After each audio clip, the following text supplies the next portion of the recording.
When you start judging some three-point shooting, there's a link there. It has become a very physical series. There is no doubt about that. Trying to find ways to free up our shooters as best we can. Those few things come to my mind.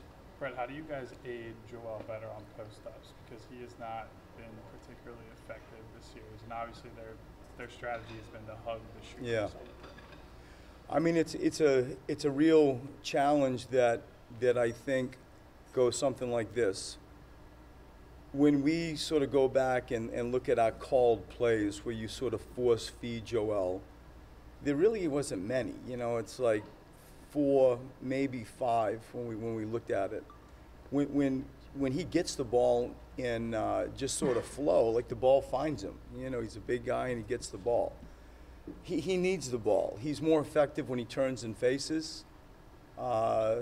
Ironically, he's more of a face-up guy at this stage. I think the post-up, to your point, has been, not a high percentage play, especially with Al and Aaron, riding him and them not really coming down to double. And so I'm hoping not to reduce touches, perhaps play more out of turn and face stuff. I think if we were all math teachers, that's what the data says. And I think that back to the basket grind is also, fatiguing in many ways. Yeah. Brett, what was the mood of the team in terms of confidence, sense of desperation? Like, where's the team at right now? Just where you knew it would be. I think there's all an element of the reality of what a task at hand we have. We all get the numbers of how nobody really has done it. And in an inverted way, that's a tremendous challenge for us. We're here at home, we want to try to just take care of business tomorrow night. And we opened it up to the group to give their own thoughts on how we should handle this. And the spirit of the group is great. I mean, really, the spirit of the group has been great for the entire year. And, you remind them about really what we've done this year. We remind them how close Game 2 was. If we could have pulled Marco back 6 inches, we have a walk-off 3, and everybody's seeing the world a little bit differently today. But the spirit of the room, the spirit of the team was great. When you said you opened it up to discussions, what were those conversations like?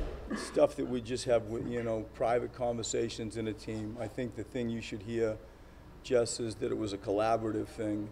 As far as the specifics, what everybody shared, I won't go there. Right. What has been the thought process? Are you talking about a physical series?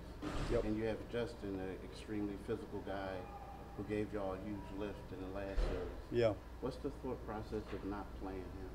Yeah, I mean, I think we're just trying to get our best shooters on the floor, trying to sort of go that way as much as we can. Your point about Justin being an athlete and a physical player is true. At times, you're really seeking buckets. You're trying to find scoring options, as much as anything. And so with that sort of belief, the decision to, I'll say play, as an example, Robert 32, Marco 32, and JJ 32 comes up the most when you say you're just trying to find, our best scorers. There really has always been a resiliency about this group over the years since you've got here. How have you and your staff gone about trying to get that out of the team, regardless of who's been here? I mean, it's just the stuff you've heard me say for years. It's a pretty candid locker room. It's stuff we talk about freely as far as the accountability side of things, things that we deem equal how we want to play defensively, rules, camaraderie, stuff in a locker room, stuff on a court. And it's just messaging and culture pieces that we've always tried to coach and never let go of, and it's held us together well. And we'll need all of that and some, to find a way to move this series on. Coach, you guys continue to get a little bit closer and closer each game. How do you finally get over that hump and get a win in the series? I mean, if you go back to like some of the key parts of the game, yesterday, there's a play we run 7 times a game, 6 times a game, lots of times in fourth periods. It's an extremely high efficiency play for us. It's one of our most productive plays. And, they pressure JJ. Ben takes a back cut, and we didn't handle that well. That's a crunch time turnover. We set up a play at the end that we've run, a few times. In my old life, we've run it a bunch. And, maybe Joe could have come step to the ball a little bit harder. Maybe Ben could have thrown an airtime pass to 7'2".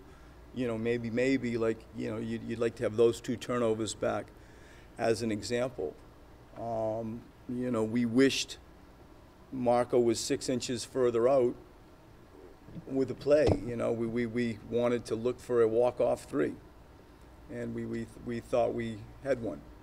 And so the execution, of those few things that I just said, and defensively, just trying to be as good as we can be. And I thought we were pretty good. You look at the regulation, the score in regulation, and then it goes into overtime. There's not many areas defensively that you say we really got some problems. We made some adjustments trying to not put Joel in long rotations as much as he was in game 2, and I think we were successful doing that.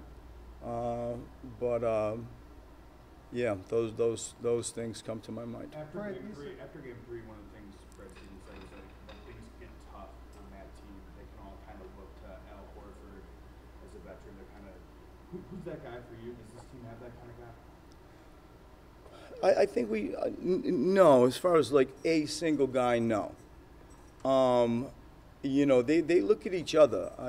That's not meant to be sort of dismissive of any void of leadership. It's just no one I can say is anointed like clearly Al is. We've come together. Al, as an example, has been there for however many years. And so, like, for JJ to swoop in and think he's going to just have the stage, after not even yet a full, obviously with the playoff season gone by, I think it's a false environment for somebody just to come in and do that. My goal is to have, to keep growing Ben and Joel, and at some point Markel, and it's going to be their team. It's going to be their program, and trying to cultivate that leadership and the recognition that they need each other. They need each other, and somewhere in the middle, you can find some type of leadership, and maybe our next Al Horford. Fred, Dario and Robert have struggled offensively. What do you look to do to maybe try to get them going?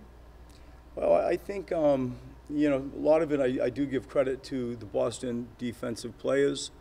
I think if anytime we can get out in open court and not have it be a static game, they have a greater chance, I think, to find space.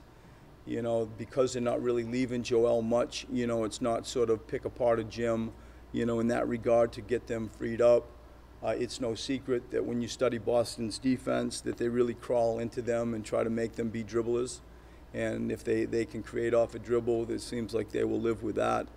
But in general, I feel like it's stuff with movement and stuff with pace that can best free them up. You'd like to say, let's go set better screens. They switch almost everything, and so the separation there at times is hard to find.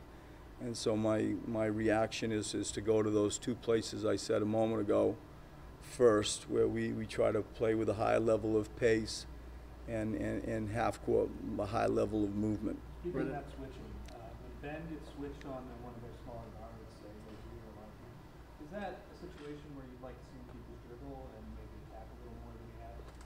When you're saying, so like Rozier's on Ben, Yeah. I'd almost like to see the opposite, where I'd like to see him pass and go to the front of the rim, and like just bury him.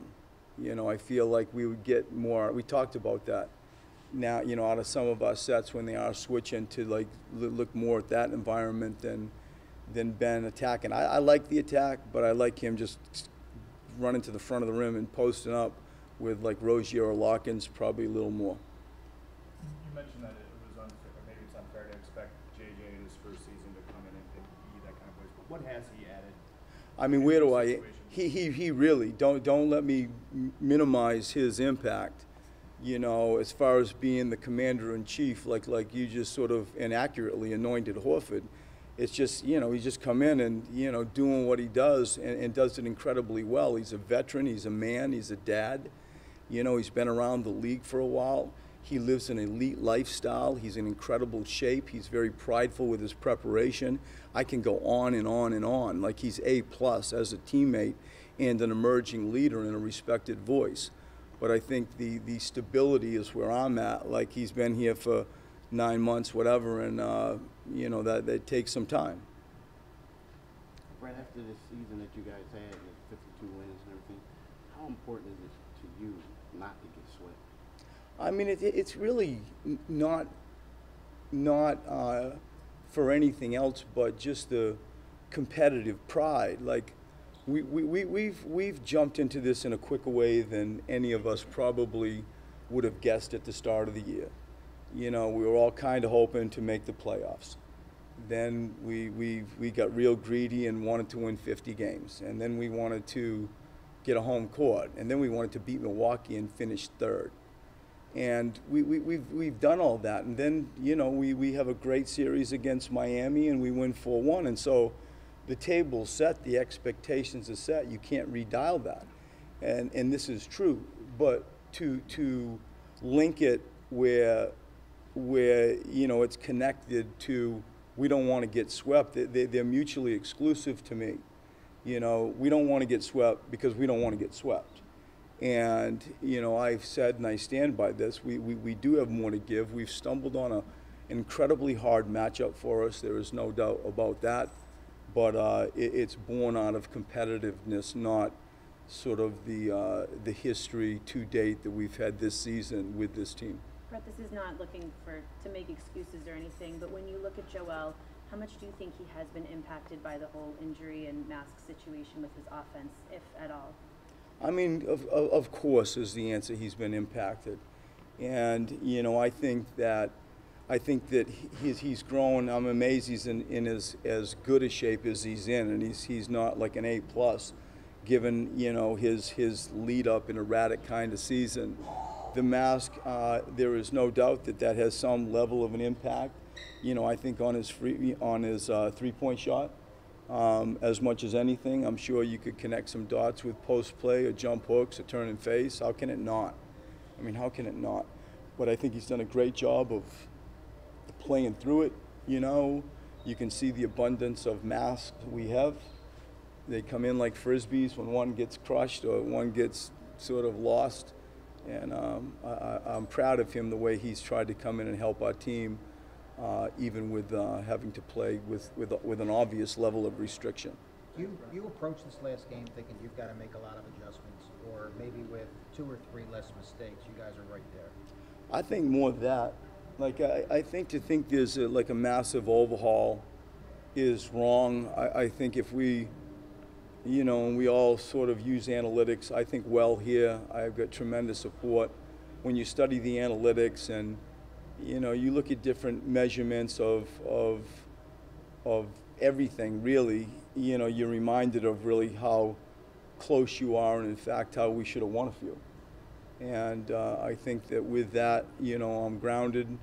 I do think, like, I'm always wondering about TJ, especially, you know, how to tap into that a little bit more. You know, I'm always wondering about Ersan at 5, you know, wondering about that type of stuff.